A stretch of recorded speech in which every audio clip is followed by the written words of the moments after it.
let's move on to the southbound. We did get another one real quick for Chapter 98. Yeah. I'll throw it up there. For return into the U.S., what documents did you say are necessary to send to a U.S. broker for a Chapter 98 declaration? Chapter 98 is return goods back into the United States. So maybe you can hit on some of those documents. So kind of the main one that exists out there is what's called a manufacturer's affidavit. What it is basically something that you sign that says, yes, I was the manufacturer, this is U.S. origin product, and you provide that to your broker. There is some gray area that exists here right now.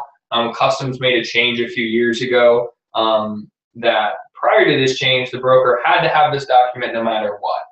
Now they've kind of come down this pipe that says I don't necessarily have to have it. It's a good idea to have it, but you have to give it to me, me being customs, anytime I ask for it. And you have to give it to me within a reasonable amount of time, which they obviously don't define. Our recommendation is always provide it right then. Don't play that game. If it's late at night, there's a problem, trust that you can get it, use Chapter 98, and just follow up the next day with the manufacturer's affidavit, and you'll be okay.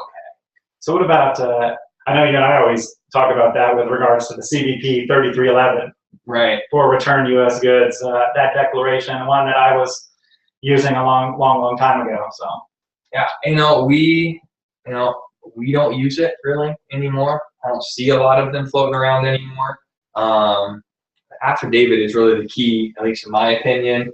You need to keep it as a record-keeping requirement with you. If you bring goods back into the country, just make sure you have them to ensure that there's no issues later on down the road from a compliance perspective. So invoice, packing list, manufacturer's affidavit noting where the origin of the goods are, that they are U.S. goods in fact, and then use 98, because anytime you use 98, you're creating a burden of proof. Correct. And that manufacturer's affidavit is kind of that proof, that burden of proof that you need to meet in order to bring it back across the border, duty-free under Chapter 98, Correct. 9801, 9802, whatever it might be. And I guess we should qualify that very quickly, is that if you have imported this product from somewhere, you have sent it to Mexico, and now you're bringing it back, you can still get duty-free treatment on articles where duty has been previously paid.